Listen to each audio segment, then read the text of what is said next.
नमस्कार विद्यार्थी मित्रांनो, पुन्हा एकदा स्वागत आहे तुमचं करिअर अप अकॅडमीच्या या यूट्यूब चॅनलवर. मी प्रसाद मोताळे आतापर्यंतच्या आपल्या सिरीजमध्ये तुम्हाला कम्युनिकेशन हा पाठ शिकवलेला आहे आणि आजच्या या लेक्चरमध्ये कम्युनिकेशनचा एक शेवटचा मुद्दा आपला बाकी होता. UGC नेट आणि सेटच्या सिलेबसमध्ये याला खूप वेगळं स्थान आहे आणि महत्त्वाचं स्थान आहे, म्हणून आपण हा मुद्दा या स्पेशल लेक्चरमध्ये घेणार आहोत. ठीक आहे, तसं याच्याबद्दल थोडीशी माहिती याच्या आधी घेतलेली आपण. नाव तुम्हाला दिसतच असेल, मास कम्युनिकेशन किंवा मास मीडिया. ठीक आहे, सो आपण याच्यातून पाहणार आहोत की जनसंप्रेषण नेमकं काय असतं आणि त्याचे कॅरेक्टरिस्टिक्स काय, त्याचे व्यवस्थित वेगवेगळे घटक आणि एक्झाममध्ये त्याच्यावर कसे कसे प्रश्न विचारले जाऊ शकतात. ठीक आहे, तर आजच्या लेक्चरचा आपला टॉपिक असेल मास कम्युनिकेशन, जनसंप्रेषण. म्हणजे एक व्यक्ती खूप जणांशी बोलतो. तुम्हाला थोडंसं जुनी आठवण करून द्यायला ही इमेज इथे ठेवलेली आहे. आठवतं एका लेक्चरमध्ये तुम्ही जुने जर लेक्चर्स पाहिले असतील तर एका लेक्चरमध्ये ही इमेज होती. ठीक आहे, आणि एक पॉइंट होता की जनसंप्रेषण म्हणजे काय, एक व्यक्ती प्लॅथोरा म्हणजे अति जास्त लोकांशी जेव्हा बोलतो तेव्हा त्याला जनसंप्रेषण म्हणतात. कम्युनिकेशनचा सगळ्यात व्यापकपणा कोणत्या संप्रेषणात दिसून येतो? ठीक आहे, संप्रेषणाचा सगळ्यात व्यापकपणा कोणत्या प्रकारात दिसून येतो? तर जनसंप्रेषणामध्ये. याच्यात खूप लोक असतात, अति जास्त लोक असतात. ठीक आहे, तर फटाफट टाइम न घालवता लेक्चरच्या पुढच्या पार्टकडे जाऊयात आपण, म्हणजे तुमचा वेळ जास्त जाणार नाही. Mass communication. ठीक आहे, मास कम्युनिकेशन नेमकं असतं काय ते काही संज्ञांवरून म्हणजेच व्याख्यांवरून समजून घेऊ. प्लीज लक्ष द्या. मास कम्युनिकेशन, जनसंप्रेषण इज द प्रोसेस, ही एक प्रक्रिया आहे ऑफ कशाची ते पुढे दिलंय, imparting and exchanging information through mass media.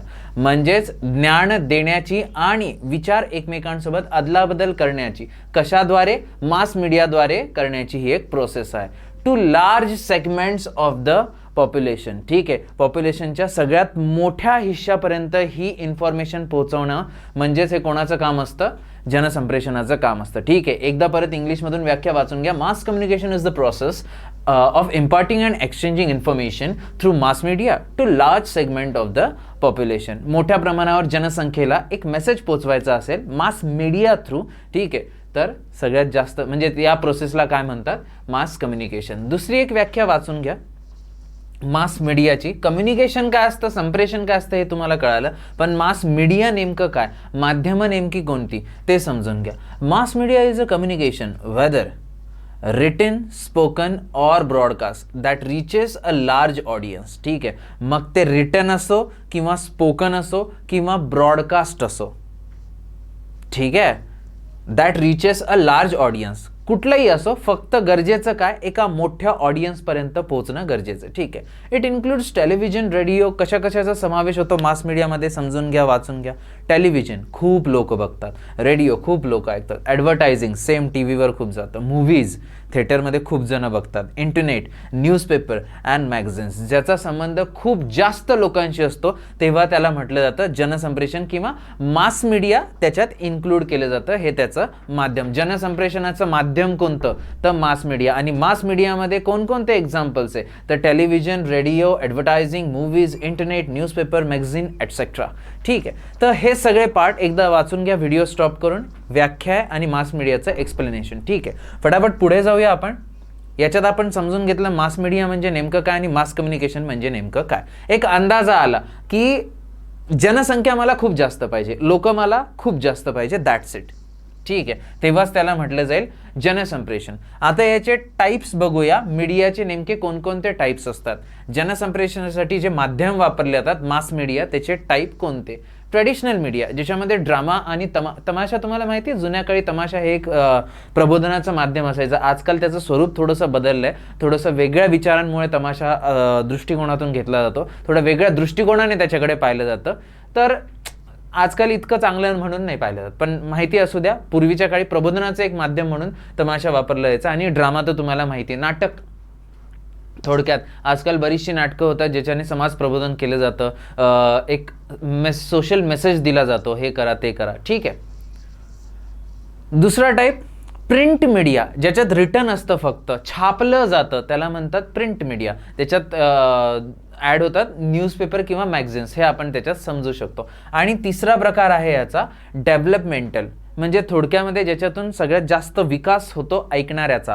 ठीक आहे, ग्राहकाचा विकास होतो. टेलिव्हिजन आणि रेडिओ. रेडिओतून बातम्या खूप ऐकू येतात, टेलिव्हिजनमधून सुद्धा बातम्या खूप बघायला भेटतात किंवा ऐकायला भेटतात. तर मीडियाचे हे 3 टाईप मानले जातात. ट्रॅडिशनल पारंपरिक माध्यम कोणते, प्रिंट मीडिया छपाई माध्यम कोणते, आणि डेव्हलपमेंटल मीडिया विकासात्मक माध्यम कोणकोणते.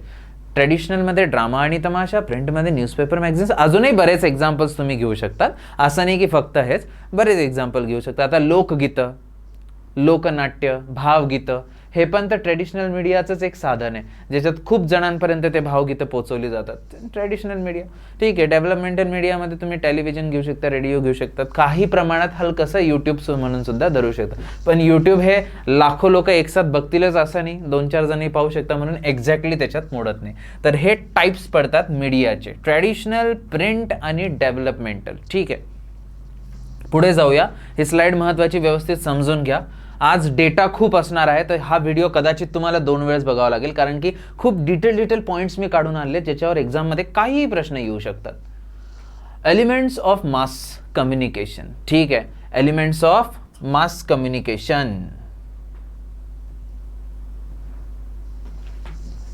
कशाचे आहेत हे? संप्रेषणाचे घटक. ठीक आहे, जनसंप्रेषणाचे घटक कोणकोणते असतात? तर सगळ्यात महत्त्वाचं, हा महत्त्वाचा एलिमेंट जर्नलिझम. ठीक आहे, हा एक कोर्स म्हणून सुद्धा आहे. डिग्री जसं आपण BA करतो, MA करतो, ठीक आहे, BCom करतो, BSc करतो, तसंच जर्नलिझम आणि मास कम्युनिकेशन हा एक कोर्स आहे, जवळपास 5 ते 6 वर्षाचा आहे, ज्याच्यातून तुम्हाला मीडियामध्ये वेगवेगळ्या पोस्टवर काम करायला भेटतं. फिल्म्स, वेगवेगळी आपल्याकडे चित्रपट येतात, ठीक आहे, ते बघून सुद्धा आपल्याला एक मेसेज पोहोचवता येतो. ठीक आहे, रेडिओ आजकाल इतका नाही वापरलं जात, पण 98.3 FM जास्त चालतं आपल्या महाराष्ट्रामध्ये, रेडिओ मिर्ची. ठीक आहे, मॅगझिन्स आजकाल इतके वाचले जात नाही, पण लायब्ररीची आणि ग्रंथालय, थोडक्यात ग्रंथालयाची ज्याला सवय किंवा ज्याच्या घरी पेपर येतो, मॅगझिन्स लावलेले ते डेली वाचतात, आणि आजही असा भरपूर प्रमाणात क्राऊड आहे जो मॅगझिन्सचा चाहता आहे. ठीक आहे, जर्नल्स मोस्टली तुम्हाला वेगवेगळ्या साईटवर वाचायला भेटत असतील. कोणाचं स्वतःचं लिहिलेलं एखादं भाषण, भाष्य किंवा वक्तव्य, ते सगळं भेटेल. सगळ्यात जास्त प्रमाणात कामी येणारं आजकालचं सोशल मीडिया, ज्याच्यात Facebook, Insta, WhatsApp, Twitter, Snapchat, वेगवेगळे साहित्य वापरले जातात, ज्याच्यातून खूप जास्त प्रमाणावर पब्लिसिटी केल्या जाऊ शकते. ठीक आहे, फेसबुक आणि इंस्टाग्राम सगळ्यात महत्त्वाचं आहे. जास्त लोक तर तुम्हाला फेसबुक आणि इंस्टाग्राममध्येच भेटतील. टेलिव्हिजन, ठीक आहे, सोशल मीडियामध्ये तुम्ही यूट्यूबसुद्धा धरू शकता. टेलिव्हिजनमध्ये TVचे वेगवेगळे चॅनल, मग न्यूज चॅनल्स म्हणा किंवा मग बाकीचे धारावाहिक चॅनल्स म्हणा, ठीक आहे, वाहिन्या म्हणा. ॲडव्हर्टायझिंग म्हणजे होर्डिंग्स लावतात तुम्ही, किंवा आज डिजिटल ॲडव्हर्टायझिंग सुद्धा केली जाते. तुम्ही बघत असाल फेसबुक, इंस्टाग्राम वापरता मध्येच एक स्पॉन्सर्ड ॲड येऊन जाते, तर तो सुद्धा एक प्रकार या एलिमेंटमध्ये ॲडजस्ट होऊन जातो. ठीक आहे, हे कशाचे? जनसंप्रेषणाचे. हे असे घटक आहेत ज्याच्यातून जनसंप्रेषण होऊ शकतं. Journalism, films, radio, magazine, journals. ठीक आहे, बाकी सोशल मीडियामधून तुम्ही जनसंप्रेषण करू शकता, लाखो लोकांना बोलू शकता. टेलिव्हिजन, ॲडव्हर्टायझिंग, न्यूजपेपर तर सध्या आजकाल खूप जास्त चालतात. वेगवेगळ्या बातम्या, एखाद्या जमीन जुबल्यामध्ये तुम्हाला असं वाटतंय घोटाळा आहे, तर त्याची जाहीर प्रकटन केलं जातं न्यूजपेपरच्या साहाय्याने, की ही जमीन यांच्या नावे आहे, कोणाला काही हरकत असल्यात या तारखेच्या आत कळवावे. ठीक आहे, तर ते न्यूजपेपरचा वापर केला जातो. आणि शेवटी व्हिडिओ गेम्स. मी एक गेमचं नाव विसरलो, एक नवीन गेम, तसं गेमिंगमध्ये मी खूप आहे इन्व्हॉल्व. एक गेम येणारे का आलेला आठवत नाही मला, ज्याच्यात महादेव, गणेशजी या सगळ्यांचं एक स्क्रिप्चर किंवा आपण म्हणू शकतो या सगळ्यांचे कॅरेक्टर्स यूज केलेले आहेत. तर गेमद्वारे सुद्धा तुम्हाला समाज प्रबोधन करता येऊ शकतं. बरेचसे असे गेम्स आहेत ज्याच्याने तुम्हाला समाज प्रबोधन करता येतं. ठीक आहे, बाकी काही गेम्स असे आहेत की ज्यांच्याने वाटच लागलेली आहे, बॅन पडून आहेत सध्या. ठीक आहे, तर असो, तर हे मास कम्युनिकेशनचे सगळे घटक मानले जातात, जनसंप्रेषणाचे हे घटक मानले जातात. यांचा वापर करून तुम्ही जनसंप्रेषण मोठ्या प्रमाणावर करू शकता. ठीक आहे, पुढे जाऊया, पुढचा मुद्दा बघूया आपण. हेडलाईन व्यवस्थित वाचत चला. ठीक आहे, फंक्शन्स ऑफ मास मीडिया. कशाची प्रक्रिया, कशाचे फंक्शन्स आहेत हे? वेट.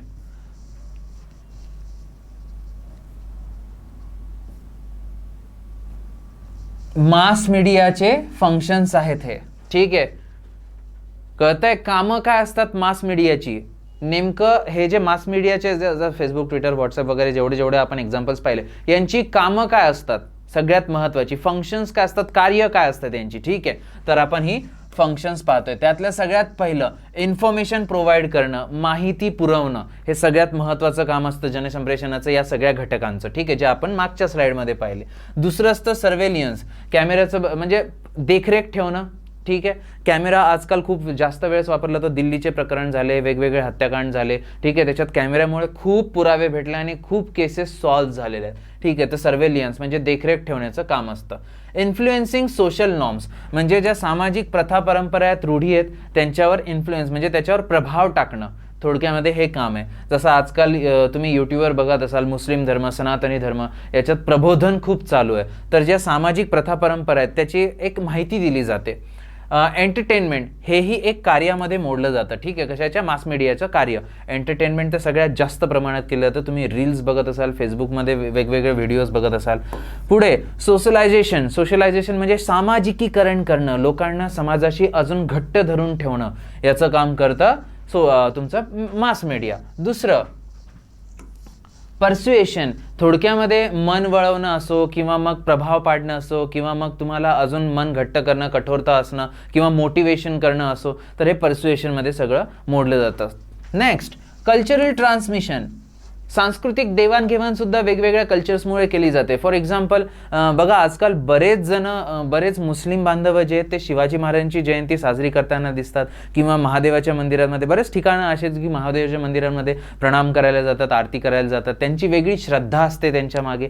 किंवा बरेचसे हिंदू लोक हे ईद मुबारक आपल्या मुस्लिम बांधवांना कॉल करून सांगतात. तर कल्चरची जी देवाणघेवाण केली जाते त्याच्याने एक एकोपा वाढतो, एकत्रित येतात आणि शेवटी काय सगळे एंड ऑफ द डे भारतीय आहेत. ठीक आहे, तर हे जे जातीप्रथांच्या ज्या दिवार उभ्या करून ठेवलेल्या आहेत, भिंती उभ्या करून ठेवल्या आहेत, या तोडण्याचं काम कोण करतं? तर कल्चरल ट्रान्समिशन आणि मास मीडिया. ठीक आहे, तर म्हणून हेही एक कार्य म्हटलं जातं. कल्चरल ट्रान्समिशन थोडक्यात सांस्कृतिक देवाणघेवाण, चांगल्या प्रथा परंपरांची. एज्युकेशन, सगळ्यात महत्त्वाचं कार्य मास मीडियाचं एज्युकेशन. तुम्ही माझा व्हिडिओ यूट्यूबमधून पाहतायत, तर एज्युकेशनचं काम यूट्यूबने आजकाल खूप केलेलं आहे. वेगवेगळ्या ॲप्स यूज होतात, एज्युकेशन. ठीक आहे. दुसरं पॉलिटिकल अवेअरनेस, कोणी काय घोटाळे केले, कोणता मंत्री वाईट, कोणता मंत्री चांगला, त्यांचे घोटाळे सगळ्यात आधी इंस्टाग्रामवर किंवा यूट्यूबवर किंवा फेसबुक ट्विटरवर येऊन जातात. तर पॉलिटिकल अवेअरनेस, राजकीय तुमच्या याच्यात काय चालू आहे, भानगडी काय चालू आहेत, देशात वातावरण कसं आहे, त्या सगळ्यांची माहिती भेटते. आणि सगळ्यात महत्त्वाचं कोरिलेशन म्हणजे एकमेकांसोबतचे जे रिलेशन आहेत किंवा सहकार्य वृत्ती जी आहे ती सगळ्यात जास्त वाढून जाते. एकदा हे करून घेऊ, कन्क्लूड करून घेऊ नेमकं काय मास मीडियाची ही कार्य आहेत. पहिलं information, surveillance, influencing social norms, entertainment, socialisation, persuasion, cultural transmission, education सगळ्यात इम्पॉर्टंट, पॉलिटिकल अवेअरनेस आणि कोरिलेशन, ज्याच्यात सगळ्यात जास्त लोकांपर्यंत हा सगळा डेटा पोहोचवला जातो, माहिती पोहोचवल्या जाते. तर या कार्यांमध्ये हे सुद्धा विद्यार्थी मित्रांनो मोडले जातात. पुढच्या स्लाइडकडे जाऊया. मास मीडियाबद्दल अजून काही एक्स्ट्रा इन्फॉर्मेशन, महत्त्वाचे मुद्दे मी इथे मांडलेले आहेत. ठीक आहे, लक्षात घ्या. कॅरेक्टरिस्टिक्स ऑफ मास कम्युनिकेशन, एक्झाममध्ये प्रश्न येऊ शकतो खालीलपैकी कोणता ऑप्शन, कोणता पॉईंट, कोणता घटक हा एक वैशिष्ट्य मानला जातो जनसंप्रेषणाचं. तर ही सगळी जनसंप्रेषणाची वैशिष्ट्ये आहेत. ठीक आहे, काय ही सगळी इकडे तुम्हाला कळावं किंवा मधूनच व्हिडिओ बघत असाल. ठीक आहे, मास कम्युनिकेशनची ही सगळी वैशिष्ट्ये. पहिलं रॅपिड मीन्स ऑफ कम्युनिकेशन, संप्रेषणाचा सगळ्यात प्रभावी आणि सगळ्यात जलद गतीचा मार्ग म्हणजे मास कम्युनिकेशन. मला एक मेसेज 10 जणांना पाठवायचा आहे तर मी त्यांच्या 10 जणांच्या घरी जाऊन पाठवेपर्यंत खूप वेळ होऊन जाईल. पण एक व्हिडिओ यूट्यूबवर टाकला तर लाखो लोकांपर्यंत एक मेसेज खूप कमी वेळेत पोहोचू शकतो. म्हणून मीन्स म्हणजे माध्यम. ठीक आहे, हे जलद माध्यम आहे कम्युनिकेशनचं, संप्रेषणाचं सगळ्यात रॅपिड माध्यम कोणतं? मास कम्युनिकेशन, जनसंप्रेषण. पुढे heterogeneous and anonymous audience. Heterogeneous म्हणजे विविध प्रकारची, अनॉनिमस म्हणजे निनावी ऑडियन्स असते. हे एक कॅरेक्टरिस्टिक किंवा वैशिष्ट्य म्हणून. यूट्यूब मला माहीत नाही आता माझा व्हिडिओ कोण बघतंय नेमकं, माझ्यासाठी ऑडियन्स अज्ञात आहे. तर हेटेरोजिनियस ऑडियन्स असते आणि सोबतच निनावी पण म्हणू शकतो. मला तुमची कोणाचीच नावं माहीत नाही, जे माझे विद्यार्थी व्हिडिओज बघताय, लेक्चर्स बघताय, कोणाचंच नाव माहीत नाही. तर ऑडियन्स याच्यामध्ये निनावी असते. बाकीच्या संप्रेषणामध्ये कळतं कोणाशी बोलतोय, पण जनसंप्रेषणामध्ये नेमकं कळत नाही की आपला मेसेज कोण ऐकणार आहे, कोण पाहणार आहे. ठीक आहे. पुढे message are transmitted publicly, no privacy. याच्यामध्ये कुठलीही प्रायव्हसी नसते. मेसेज हे कसे ट्रान्समिट केले जातात? पब्लिकली ट्रान्समिट केले जातात. ठीक आहे, यूट्यूबवर व्हिडिओ टाकून दिला, काही प्रायव्हसी नाही, माहीत नाही कोणाला दाखवायचं आहे कोणाला नाही दाखवायचं आहे, काही फिल्टर नाही त्याच्यात, टाकला ज्याला दिसेल ते सगळे बघतील. ठीक आहे, no privacy. Fourth, distance between source and receiver. सगळ्यात महत्त्वाचं, दूरस्थ संप्रेषणामध्ये हा मोडला जातो की डिस्टन्स असतो. ग्राहक आणि संप्रेषक दोघांमध्ये खूप अंतर असतं. आता तुम्ही माझ्यासमोर बसलेले नाही आहेत, दूर आहेत कुठेतरी जगाच्या कानाकोपऱ्यामध्ये, तर याच्या आपल्या दोघांमध्ये अंतर आहे, तर हे एक कॅरेक्टरिस्टिक बनून जाईल. पुढे fourth, cost per exposure per individual is minimum. बघा, प्रत्येक व्यक्तीला संदेश पाठवायचा असेल तर याच्यात कॉस्ट खूप कमी लागते. फॉर एक्झाम्पल बघा, माझे 100 मित्र आहे, त्या 100 मित्रांना मी पत्र पाठवायचं ठरवलं तर मला पोस्टात जावं लागेल, 100 तिकीटं विकत घ्यावे लागतील, प्रत्येक मला तो पेपर लागेल, 100 कागद लागतील, 100 कागदावर त्या पेनाने लिहावं लागेल, 100 कागदांना 100 लिफाफे, 100 तिकीटं आणि 100 कागदांना ते तिकीट लावून मला पैसे पण तेवढेच द्यावे लागतील, तर किती खर्च होईल. पण एक व्हिडिओ मी यूट्यूबवर टाकून दिला, सरळ मोबाईलने रेकॉर्ड करून एक व्हिडिओ यूट्यूबवर टाकून दिला, लाखो लोकांनी पाहिला, तर मला एका माणसामागे किती रुपये लागले? एकदम कमी, एकदम क्षुल्लक रक्कम असते ती. तर हाच मुद्दा इंग्लिशमधून इथे लिहिलेला आहे की cost per exposure per individual is minimum, की याच्यात एका व्यक्तीमागे रक्कम किंमत खूप कमी लागते संप्रेषण करायचं असेल तर. Professional communication. ठीक आहे, याच्यामध्ये संप्रेषण कसं असतं? व्यावसायिक असतं. ठीक आहे, जनसंप्रेषणामध्ये न्यूज प्रोफेशनल झाल्या, सिरियल्स प्रोफेशनल झाल्या, ठीक आहे, त्याच्यात ॲक्टरसुद्धा प्रोफेशनल काम करतात, किंवा वेगवेगळे यूट्यूबचे व्हिडिओज प्रोफेशनल झाले, तर एक प्रकारे याच्यात प्रोफेशनलिझम येतं, व्यावहारिकपणा येतो. पुढे जाऊ, source belongs to organisation or institution. याच्यामधले जे सोर्स असतात, माहितीचं जे मूळ असतं, रूट्स असतात, माहितीचा जो सोर्स असतो, ते सगळे ऑर्गनायझेशन किंवा इन्स्टिट्यूशनकडून आलेले असतात. ठीक आहे, source belongs to organisation or institution. ठीक आहे, हे सगळे त्यांचे असतात, कुठून तरी कुठलाही व्यक्ती येऊन नाही सांगत, एक ऑर्गनायझेशनकडे हा सगळा डेटा असतो. Wide and vast area. सगळ्यात मोठ्या प्रमाणावर संप्रेषण होतं हे आपण आत्ता पाहिलं. ठीक आहे, एरिया खूप वाईड आणि वास्ट असतो. ठीक आहे, व्यापकता खूप जास्त असते, याला तुम्ही थोडक्यात असंही म्हणू शकता. ठीक आहे, व्यापकता याच्यामध्ये खूप जास्त असते. पुढे जाऊया, self defined audience. Self defined audience म्हणजे तुमचा व्हिडिओ असो, तुमचं चॅनल असो, ठीक आहे, तुमच्या बातम्या असो, हे ऑडियन्स ठरवते पाहायचं का नाही. तुम्ही बळजबरी त्यांना बसून डामटून 4 टोले मारून ऐकवत नाही, हे त्यांच्यावर असतं. तुमचं चॅनल बघायचं का नाही, तुमच्या बातम्या ऐकायच्या नाही, तुमची सिरियल पाहायची का नाही, तुमचा पिक्चर पाहायचा नाही. सेल्फ डिफाईन्ड ऑडियन्स असते, त्यांनी ठरवलेलं असतं बघायचं का नाही, हा त्यांचा निर्णय असतो. ठीक आहे, श्रोत्यांचा निर्णय असतो काय बघायचं काय नाही. आपलं काम फक्त संदेश पाठवणं, ग्राहक डिसाईड नाही याच्यात, कोणीही ऐकेल 100%. ठीक आहे, तर सेल्फ डिफाईन्ड ऑडियन्स. पुढचा, ॲब्सेन्स ऑफ फीडबॅक. सगळ्यात महत्त्वाचं वैशिष्ट्य मी त्यांना राऊंड करतोय. ठीक आहे, की कोणत्या संप्रेषणामध्ये फीडबॅकचा अभाव असतो, कोणत्या संप्रेषणामध्ये प्रतिसादाला वाव नाही, तर ते असतं जनसंप्रेषण. आता मी यूट्यूबला असं व्हिडिओ टाकला किंवा बातम्या, तुम्ही न्यूज चॅनल्स वेगवेगळ्या, आज तक असो किंवा BBC न्यूज असो, याच्यावर जेव्हा तुम्ही बातम्या बघतात, तुम्ही प्रतिसाद देता का त्याला? नाही, त्यांनी फक्त तुम्हाला बातम्या ऐकवल्या, तुम्ही बघून ते नॉलेज आत्मसात करून घेतलं, संपलं. प्रतिसाद याच्यात नसतो, म्हणून ॲब्सेन्स ऑफ फीडबॅक. सेकंडलाच बघूया, no questions of discrimination. Discrimination म्हणजे भेदभाव. आता मी थोडी भेदभाव करतोय की हा व्हिडिओ मुलांनाच ऐकवायचा, हा व्हिडिओ मुलींनाच ऐकवायचा, असं कोणतं फिल्टरच नाही. किंवा तुम्ही बातम्या बघतात किंवा चॅनल्स बघतात किंवा पिक्चर बघतात, तर लिंगभेद त्याच्यात केला जात नाही, स्त्री पुरुष समानता असते, स्त्री पुरुषमध्ये डिस्क्रिमिनेशन केलं जात नाही, म्हणून नो क्वेश्चन्स ऑफ डिस्क्रिमिनेशन, याला वावच नाही आहे. ठीक आहे, म्हणजे समानतेचं एक तत्व याच्यात वापरलं जातं. मोस्टली वन वे कम्युनिकेशन, हा आणि हा सेमच आहे. ठीक आहे, याच्यात फीडबॅकचा ॲब्सेन्स असतो, म्हणजेच काय, कम्युनिकेशन हे वन वे होऊन जातं. ठीक आहे, एकेरी संप्रेषण असतं, दुहेरीने. प्रतिसादच ऐकू येत नाही तर कसं दुहेरी होणार. ठीक आहे, तर हे सगळे कॅरेक्टरिस्टिक्स कशाचे झाले, मास कम्युनिकेशनचे. एकदा परत कन्क्लूड करून घेऊ. जलद माध्यम, वेगवेगळी ऑडियन्स, पब्लिकली केलं जातं सगळं संप्रेषण, प्रायव्हसी नसते.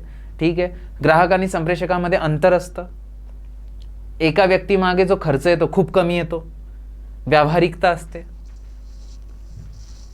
सोर्स त्यालाच बिलॉंग करतो जी ऑर्गनायझेशन आहे, व्यापकता खूप जास्त, ऑडियन्स स्वतः ठरवते पाहायचं का नाही, प्रतिसादाचा अभाव, समानता म्हणजेच असमानतेला काहीच प्रश्न उठत नाही, ठीक आहे, भेदभाव याच्यात नसतो, एकेरी संप्रेषण, ठीक आहे. आय होप ही स्लाइड तुम्हाला कळाली असेल. याच्यात होते कॅरेक्टरिस्टिक्स म्हणजे गुणवैशिष्ट्ये कशाचे, तर जनसंप्रेषणाची गुणवैशिष्ट्ये होती.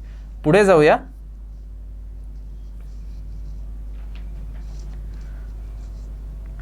ठीक आहे, मास मीडिया नेमका काय प्रकार आहे थोडंसं डिटेलमध्ये घेऊया आहे, कारण की मास मीडियाचे नेमके कोणकोणते पॉईंट्स आहे, कोणकोणते कामं आहेत, कोणकोणते कार्य आहेत, कोणकोणते फंक्शन्स आहेत, याच्यावर खूप प्रश्न आजपर्यंत एक्झामला आलेत, म्हणून थोडंसं डिटेल घेऊया. लक्ष द्या. Media एज्युकेट्स people. मास मीडियाचं काम काय, तर मास मीडिया जनतेला काय करतं, एज्युकेट करतं, ठीक आहे. People get the latest news. Update राहणं याच्यात खूप सोपं होऊन जातं. रोजचं तुम्ही बातम्या लावा, रोजच्या तुम्हाला रिसेंट न्यूज कळतील, शिळ्या बातम्या ऐकू येणार नाही, ठीक आहे. तर लेटेस्ट न्यूज भेटते mass media through.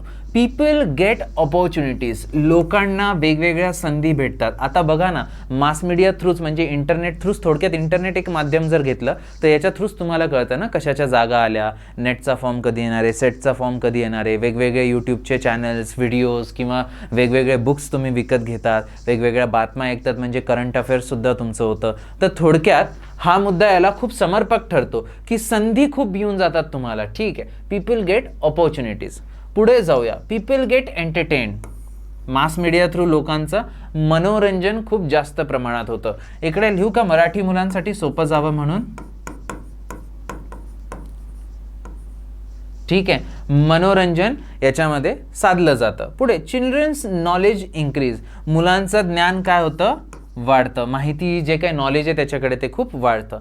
It can expand business. तुम्ही स्वतःचा जो व्यवसाय तो मास मीडिया थ्रू एक्सपांड सुद्धा करू शकतात, वाढवू सुद्धा शकतात. जसं MBA चायवाला आहे, वेगवेगळे मोठमोठे, जसं अमृततुल्य आहे पुण्यामधलं, जे इकडे येऊन पण, औरंगाबादमध्ये येऊन पण फेमस झालं, खूप ठिकाणी येऊन फेमस झालं अमृततुल्य, किंवा येवले चहा, ठीक आहे, बऱ्याच ठिकाणी फेमस झाले. हे कशावरून, तर इंस्टाग्राम, फेसबुक याच्यावर यांनी पेजेस उघडले, स्पॉन्सर केली ॲड आणि ॲडव्हर्टायझिंग चालवली. तर मास मीडिया ॲडव्हर्टायझिंग हा त्याचा प्रकार, आणि ॲडव्हर्टायझिंग करून बिझनेस यांनी काय केला, एक्सपांड केला. तर फायदे याच्यात तुम्हाला कळून येत आहेत. पुढे जाऊ. It can spread art and culture. काय स्प्रेड होतं, काय वाढतं, कशाचं प्रबोधन केलं जातं, कला आणि संस्कृतीचं प्रबोधन केलं जातं, ठीक आहे. वेगवेगळ्या कला, ड्रॉइंग, सिंगिंग, आता वेगवेगळे शोज चालतात, रॅप करणं, डान्स करणं, वेगवेगळ्या कलांचं स्प्रेड केलं जातं, ज्याला आपण म्हणू शकतो वेगवेगळ्या ठिकाणी पोहोचवलं जातं, प्रसारण केलं जातं. पुढे जाऊ. इंड्युस्ड फिअर अँड फोबिया, ठीक आहे. थोडक्यामध्ये फिअर आणि फोबिया जो असतो, भीती जी असते ती कमीही होऊ शकते किंवा वाढूही शकते, ठीक आहे, काही गोष्टी बघून. आता तुम्ही बघतात काय, हे त्याच्यावर डिपेंड आहे की फोबिया आणि फिअर वाढेल का कमी होईल. पण बऱ्याच वेळेस ना कधी कधी भीती वाढून जाते. जसं फॉर एक्झाम्पल याचं जिवंत उदाहरण सांगतो मी. मध्ये मध्ये सरकारने किंवा सरकार नाही म्हणता येणार, पण न्यूज चॅनल्सवाले इतके भामटे होते की यांनी काय केलं, कोरोनामध्ये मेले किती आणि आजारी किती आहेत यांचेच आकडे सांगत गेले देशाला, यांचेच आकडे सांगत गेले देशाला. तर एक भीती वाढली, सगळे मास्क घालून तयार, सगळे टेन्शनमध्ये, बाहेर कोणी मुलांना जाऊ देणार नाही, इकडे जाऊ नको, तिकडे जाऊ नको, हे करू नको, ते करू नको, बंधनं आणले, म्हणजे ती डेथ आणि इतकं गवगवा केलं त्याचा की कोरोना खूप टेन्शनवालं वाटलं. पण हे कोणीच सांगितलं नाही की कोरोनामधून सुधारणारे किती होते, कोरोनामधून बाहेर येणारे किती होते, ठीक होणारे किती होते. याचा आकडा, याचा गवगवा कधीच चॅनल्सवाल्यांनी केला नाही. मेले किती हेच दाखवलं, आजही किती पडू नये हेच दाखवलं, हॉस्पिटल्सचे काय प्रॉब्लेम होता हेच दाखवलं, अरे सुधार होऊन घरी किती आले ते कोणीच दाखवलं नाही. तर थोडक्यात एक भीती बसून जाते मनामध्ये, ठीक आहे, फोबिया तयार होऊन जातो. तर हेही एक त्याचं एक उदाहरण आपण म्हणू शकतो. It leads to individualism. Individualism म्हणजे थोडक्यामध्ये एकीकरण एकीकरण नाही म्हणता येणार, एकांतपणा आपण म्हणू शकतो. फॉर एक्झाम्पल याचं एक उदाहरण द्यायचं झालं तर बघा, मला एखादी गोष्ट वाटते की असं असं व्हायला पाहिजे देशामध्ये, तर मी कोणाची मदतच घेणार नाही ना. पूर्वीच्या काळी जेव्हा इंटरनेट वगैरे नव्हतं तेव्हा मी 2 जणांना सांगायचो, 4 जणांना जमा करायचो, ग्रुप बनवायचो, संघटन बनवायचो आणि मग आवाज उठवायचो. आज मला कोणाची गरज नाही, मी एकटा जीव सदाशिव, एकटाच काफी आहे. मला काही प्रॉब्लेम आला मी सरळ टाकून देईल इंस्टावर किंवा फेसबुकवर, लोकांनी सपोर्ट केला, संपला विषय. तर मी स्वावलंबी झालो. तर इंडिव्हिज्युअलिझम म्हणजे थोडक्यात स्वावलंबी झाले लोक आणि स्वतःवर भरोसा करू लागले. अनसुटेबल कॉन्टेंट फॉर चिल्ड्रन, हे एक सगळ्यात महत्त्वाचं आहे. बघा यूट्यूबमध्ये फिल्टर असतं की मेड फॉर किड्स ओनली, ज्याच्यात कमेंट्स ऑफ होऊन जातात. ठीक आहे, काही व्हिडिओजला तुम्ही अपलोड करताना एक फिल्टर येतं तिथे, is this video only made for kids.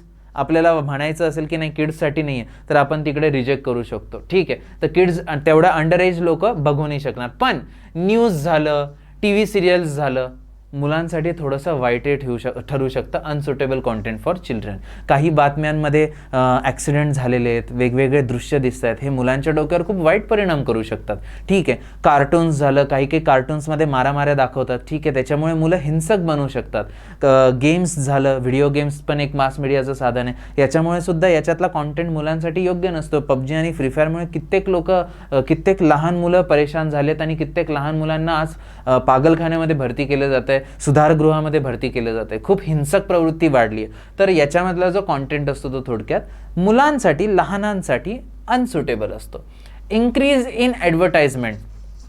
YouTube तुम्ही 4 वर्षापूर्वी बघा, इतक्या ॲड्स यायच्या नाही यूट्यूबमध्ये, पण आज तुम्ही एक व्हिडिओ पाहताना 10 ॲड बघाव्या लागतात. तर ॲडव्हर्टाइजमेंट खूप झाली आहे. इव्हन तुम्ही हॉटस्टार बघा, कपिल शर्माचा शो लावला असेल किंवा सोनीवर कपिल शर्माचा शो बघत असाल, हे सगळ्यांचा धंदा कशात चालतो तर ॲडव्हर्टाइजमेंटमध्ये. यूट्यूबवाले पैसे कुठून कमवतात तर ॲडव्हर्टायझिंगमधून.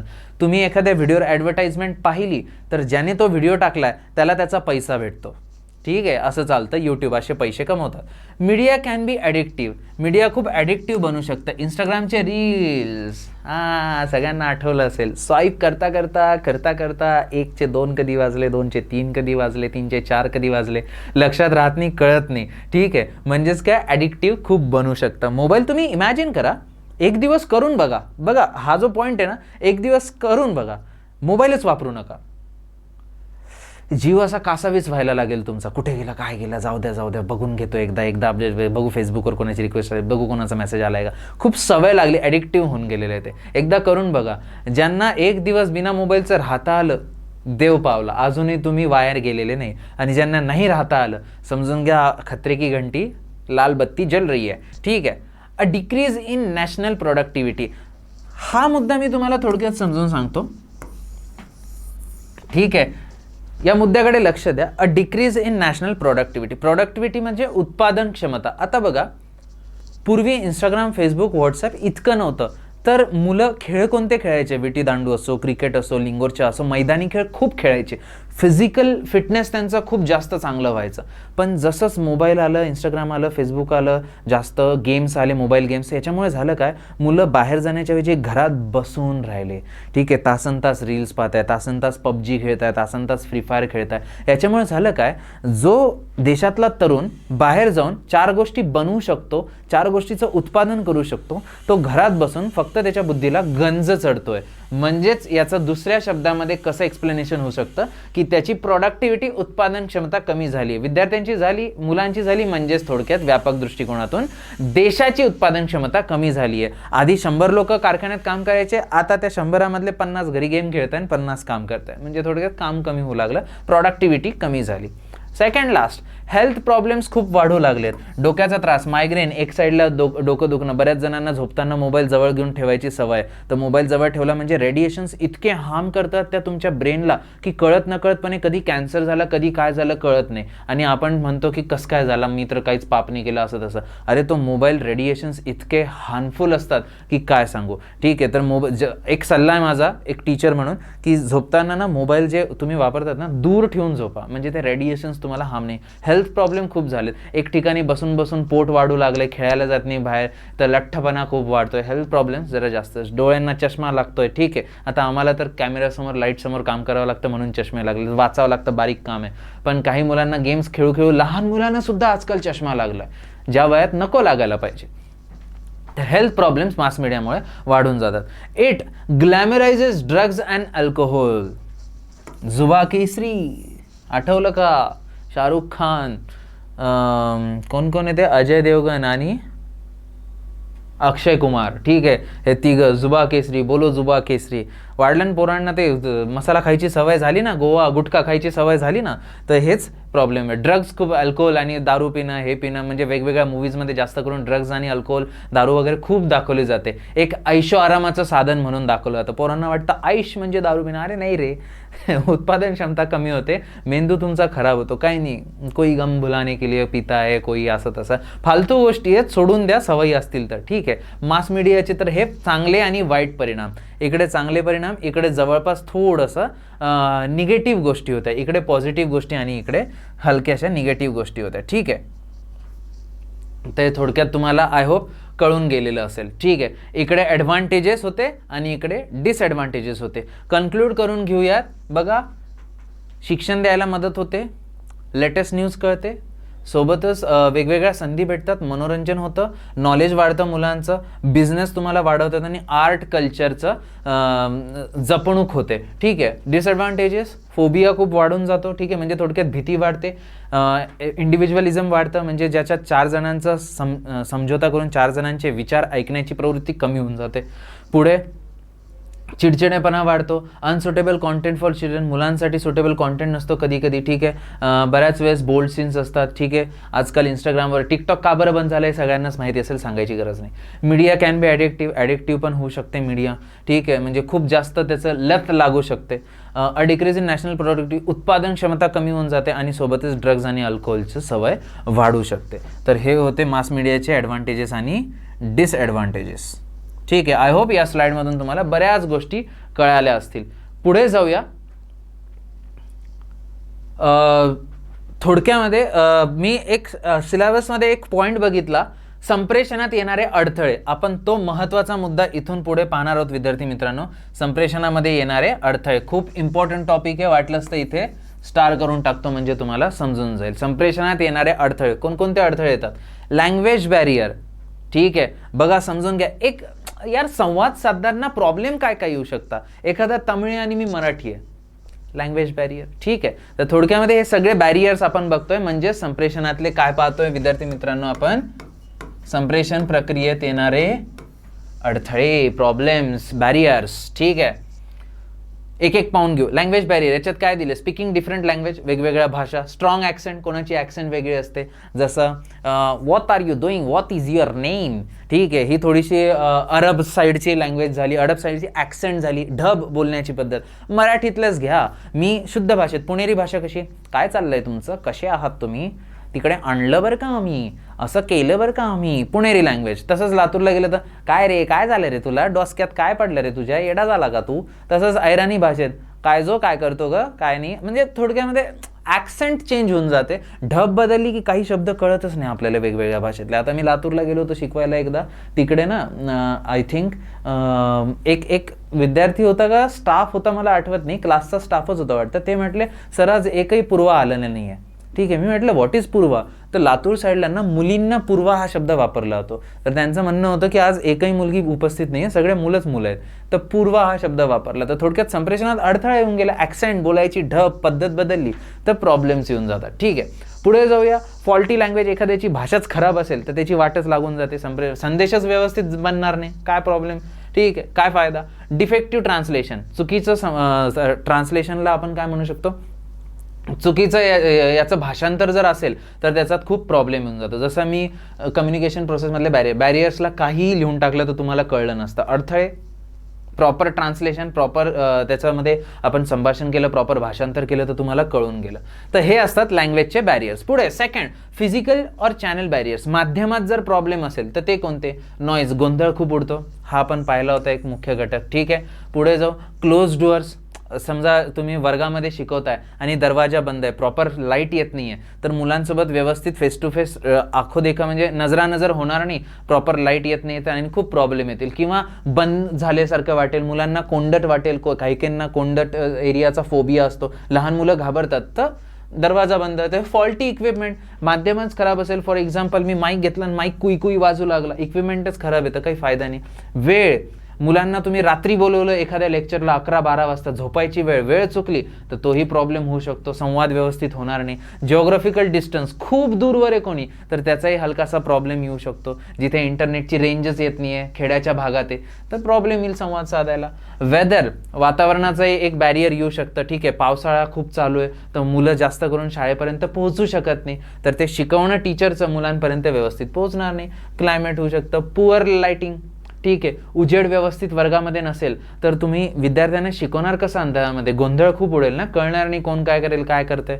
ठीक आहे, लक्ष ठेवता येणार नाही व्यवस्थित. तर हे एक फिजिकल किंवा चॅनलचे बॅरियर्स तुम्ही म्हणू शकता. थर्ड, सायकोलॉजिकल बॅरियर्स, मानसशास्त्रीय अडथळे. कोणते? भीती, ऐकणारच नाही तुमचं एखादं. भीती म्हणजे तुमच्या, समजा तुम्हाला कोणी घाबरत असेल तर तो ऐकणार नाही, पळून जाईल, संवाद होणार नाही. स्पीच डिसऑर्डर, हकलत असेल बोलताना वगैरे असं होत असेल तर त्याला म्हणतात स्पीच डिसऑर्डर. फोबिया, कशाची तरी भीती असेल, बंद जागेची, पाण्याची, आणि ते साईडला असेल तर तुम्ही किती छान शिकवा त्याला ते कळणार नाही, कारण की तो ऑलवेज घाबरत राहील. Depression, sadness, jealousy, इनसेक्युरिटी, narrow mindedness. Narrow mindedness म्हणजे संकुचित दृष्टिकोन. ठीक आहे, ओपन माइंडेड आणि नॅरो माइंडेड असतं ना. ओपन माइंडेड सगळ्या गोष्टीला एक्सेप्ट करतात, नॅरो माइंडेड प्रथा परंपराला लागूनच चालतात. तर थोडक्यात हे काय आले? सायकोलॉजिकल बॅरियर्स आले. चौथं, इमोशनल बॅरियर्स, भावनिक अडथळे. कोणते रे?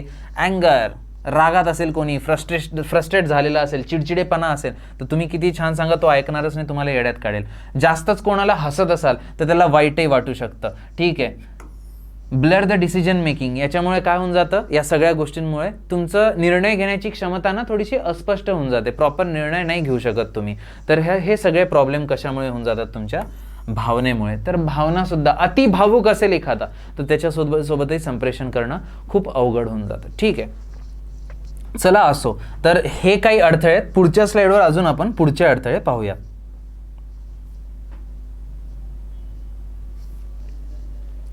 ठीक आहे, लक्ष द्या सगळे. Next, physiological barriers. फिजिओलॉजिकल म्हणजे ज्याला आपण म्हणतो भौतिक सुद्धा, पण लॉजिक सुद्धा त्याच्यात इम्पॉर्टंट आहे. बघा, physical disabilities such as hearing problems. एखाद्याला ऐकूच येत नसेल आणि तुम्ही बोलून व्हर्बली शिकवताय धडा, तर त्याच्यापर्यंत तुमचा मेसेज, तुमचा संदेश पोहोचणार नाही आणि ते संप्रेषण व्यवस्थित होणार नाही. पुढे, इन्फॉर्मेशन ओव्हरलोड. एकाच व्हिडिओमध्ये मी 2-2, 3-3 तास शिकवलं तर ओव्हरलोड होऊन जाईल आणि मुलांना एकही गोष्ट व्यवस्थित लक्षात राहणार नाही. ठीक आहे, तर तो प्रॉब्लेम होऊ शकतो. इनअटेन्शन, मुलांचं जर लक्ष नसेल, ठीक आहे, दुसरीकडे समजा तुम्ही स्टेजवर राहून शिकवताय आणि मुलांचं खिडकी बाहेर लक्ष आहे, अटेन्शन नाही आहे, तर ते सुद्धा एक बॅरियर होऊ शकतं. आणि स्पीच डिफिकल्टीज म्हणजे बोलताना टीचर अडखळतोय, त्याच्याकडे नॉलेजची कमतरता आहे, तर त्याच्यात सुद्धा तुम्हाला प्रॉब्लेम उद्भवू शकतो. तर हे एक बॅरियर मानलं जातं. Attitude barrier. ॲटिट्यूडला मराठीतून वर्ड काय म्हणू शकतो रे आपण? एखाद्याचा स्वभाव. ठीक आहे, स्वभाव सुद्धा मॅटर करतो. ह्यूज इगो, एखाद्यामध्ये स्वतःमध्ये अहमपणा खूप असेल, मीपणा खूप असेल तर तो दुसऱ्याचं ऐकूनच घेणार नाही, मी जे बोलतो तेच कर, तू चुकीचा, हा एक भाव निर्माण होतो आणि तो तुम्हाला नेहमी नॉलेज ॲक्वायर करण्यामध्ये प्रॉब्लेम देतो. ठीक आहे, इनकन्सिडरेट बिहेवियर, दुसऱ्याचं ऐकायचंच नाही, आपलंच रेटायचं, त्याला म्हणतात इनकन्सिडरेट बिहेवियर. आणि प्रिजुडाईज म्हणजे हा एक थोडासा अवघड वर्ड आहे. पूर्वग्रह. ठीक आहे, पूर्वग्रह म्हणजे मी पहिलेच असं समजून घेतलं की मुलं ढ आहेत आणि मग लेक्चरमध्ये शिकवायला गेलो तर माझा नेहमी ॲटिट्यूड मुलांना कुचित दृष्टिकोनातून पाहण्याचा राहील, खालची वागणूक देण्याचा राहील. पण मी जर त्यांना रिस्पेक्ट दिली तर मी खूप छान शिकवू शकतो त्यांना. तर एक पूर्वग्रह जर असेल ना तर तोही एक प्रॉब्लेम करू शकतो. ठीक आहे, पुढे जाऊया. Organisational structure barriers. ऑर्गनायझेशन म्हणजे संस्थात्मक काय अडथळे आहेत बाबा? तर सगळ्यात महत्त्व, सिनियरचं जास्त प्रेशर असेल तर संप्रेषण होणार नाही, मी ऐकणार नाही, जॉब सोडून देईल. बंबार्डिंग ऑफ सजेशन, खूप जास्त हे कर ते कर. पॅरेंट्सचं होतं ना कधी कधी, तू हे कर, तू ते कर, तू ते कर, तू ते कर, तू ते कर, तू कर. मध्येच मामा येतो, अरे तू हे करायला पाहिजे, ते करायला. मध्येच भाऊ म्हणतो, मी हे सांगतोय ते कर, मी ते सांगतोय ते. मध्येच शिक्षक म्हणतात हे कर. तर सजेशन, सल्ले इतके येऊन जातात, मुलाला कळत नाही हे करू का ते करू आणि परेशान होऊन तो पळून जातो. ठीक आहे, रूल्स अँड रेग्युलेशन. काही ठिकाणी जर जास्तच फार नियम अटी लावलेले असतील, खूपच नियम लावलेले असतील तर तेव्हा त्याचं उल्लंघन होणारच होणार. ठीक आहे, गरज नसताना तुम्ही काहीतरी नियम लावताय तर त्याचं उल्लंघन होणारच होणार. तर ते प्रॉब्लेम इकडे येऊ शकतात. बघा, स्टेटस डिफरन्स. हाही एक अडथळा येऊ शकतो. जसं फॉर एक्झाम्पल एखादा बॉस आहे, एखाद्या नोकराशी बोलतोय तर तो हीन वागणूक देईल थोडीशी, खालच्या दर्जाची वागणूक देईल थोडीशी. किंवा एखादा नोकर आहे, एखाद्या बॉसशी बोलतोय तर अति जास्त चमचेगिरी करेल तो, तर संप्रेषण प्रॉपर होणार आणि क्वालिटी कमी होऊन जाईल ना चमचेगिरी किंवा या गोष्टींमुळे. टेक्नॉलॉजी खराब असेल तर तोही एक प्रॉब्लेम येऊ शकतो. आणि टायमिंग खराब, टायमिंगचा आत्ता थोड्या वेळापूर्वी पाहिलं, वेळ जर खराब असेल तर तोही प्रॉब्लेम येऊ शकतो. ठीक आहे, पुढे जाऊ. सोशिओ रिलिजियस बॅरियर्स म्हणजे सामाजिक आणि धार्मिक एखादा अडथळा असेल, घटक असेल तर तो कोणता? तर सोशल फॅक्टर्स. खूप प्रॉब्लेम येतात सोशल फॅक्टर्समुळे. ठीक आहे, म्हणजे कसे रे? फॉर एक्झाम्पल आजकाल खूप होतं, एखादा गावाकडचा व्यक्ती तुम्हाला काहीतरी सांगायचा प्रयत्न करतोय तर बऱ्याचशा शहरी लोकांची ना हीच भावना येते, अरे ये अनपढ है, ये अपने को सिखा रहा है. तर एक सोशल बॅरियर येऊन जातं, सोशल फॅक्टर झाला तो. अरे गावाकडचं आहे, तुम्हाला चांगलं शिकू शकतो, ऐकून तर घ्या थोडंसं. तर सोशल फॅक्टर्स येतात. मध्येच एज कामी येते. ठीक आहे, तुम्ही लहान असून आईवडिलांना एखादा चांगला सल्ला दिला तर कधी कधी आईवडील तुम्हाला येड्यात करतात आणि म्हणतात की बापाला शिकवतो का, आईला सल्ले देतो का. ठीक आहे, तर थोडक्यात एजही कधी कधी मॅटर करतं. जेंडर मॅटर करतं. ठीक आहे, एखादा मुलगा मुलीला सल्ला देतोय तर कदाचित राग असेल डोक्यामध्ये तर काय ऐकणार नाही. एखादी मुलगी मुलाला सल्ला देते तर आपण कधी कधी मुलं विचार करतो आणि ये आम्ही सिखाएगी. थोडक्यात तर जेंडरही कधी कधी मॅटर करू शकतं.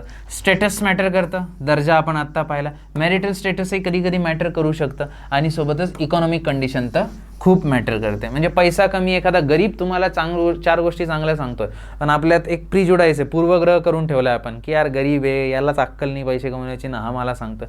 अरे पण त्याचे पैसे गेले, त्याच्यात चुकातून तुम्ही शिका ना, ऐकून तर घ्या समोरच्याचं. तर हे सगळे अडथळे सोशल आणि रिलिजियस म्हणून आपण म्हणू शकतो. आय होप हे सगळे तुम्हाला कळत असतील विद्यार्थी मित्रांनो. जास्त हेवी लोड होत असेल तर परत बॅक घेऊन थोडासा रेस्ट करून ब्रेक घेऊन वापस बघा, कारण की हे महत्त्वाचे म्हणून मी लिंक तुटू नये तर एका लेक्चरमध्ये शिकवतोय.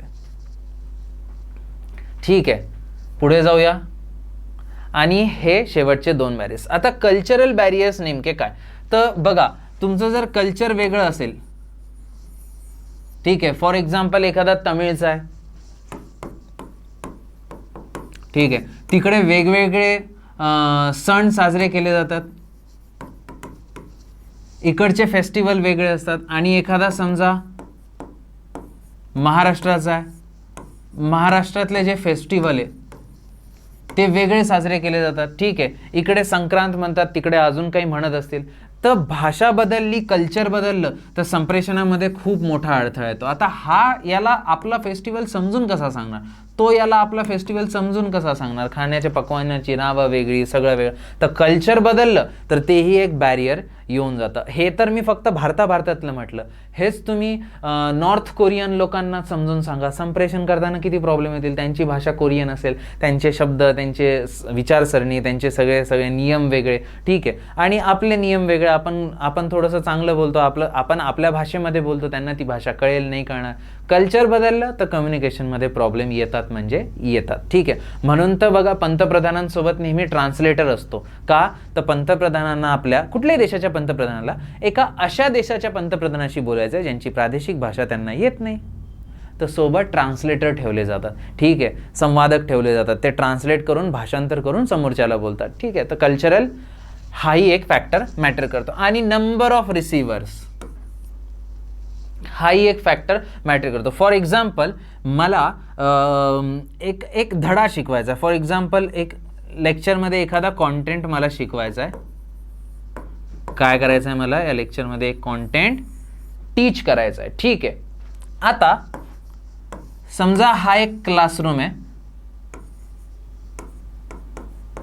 इथे उभा राहून शिक्षक शिकवतोय आणि इकडे इतकी गर्दी झाली की मुलांना उभा राहायला जागा नाही आहे. ठीक आहे, इतकी गर्दी झाली, इकडे खाली उभा राहायलाच जागा नाही, बसायलाच जागा नाही. अति जास्त प्रॉब्लेम होऊ लागलाय, गोंधळ उडतोय, कोण गप्पा मारतोय कळत नाहीये, एकमेकांशी बोलणं चालू आहे, या सरांचा आवाज सगळ्यांपर्यंत पोहोचत नाहीये. तर थोडक्यामध्ये नंबर ऑफ रिसिव्हर्स जर खूप जास्त झाले, ठीक आहे, तर संप्रेषणामध्ये अडथळा येतो आणि पूर्ण लेक्चरमध्ये या सरांनी जे काही शिकवलं ते कोणाच्याही डोक्यात शिरणार नाही, कारण की गोंधळच इतका आहे, आवाजच इतका आहे, सरांचा आवाज पोहोचत नाही आहे, प्रॉपर चॅनल नाही आहे त्यांच्याकडे, एक माध्यम नाही आहे, स्पीकर नाही आहे वर्गामध्ये. कसं शांत करतील, कसं अख्ख्या क्लासला ते कंट्रोल करू शकतील? प्रॉब्लेम खूप येतील. तर म्हणून नंबर ऑफ रिसिव्हर सुद्धा संप्रेषणातला एक प्रॉब्लेम म्हणून ओळखला जातो. तर विद्यार्थी मित्रांनो, या लेक्चरमध्ये आपण काय काय शिकलो ते एकदा थोडक्यामध्ये कन्क्लूड करतोय, म्हणजे तुम्हाला जवळपास सगळं कळून जाईल. आपण सगळ्यात पहिले शिकलो मास कम्युनिकेशन म्हणजे काय, जनसंप्रेषण.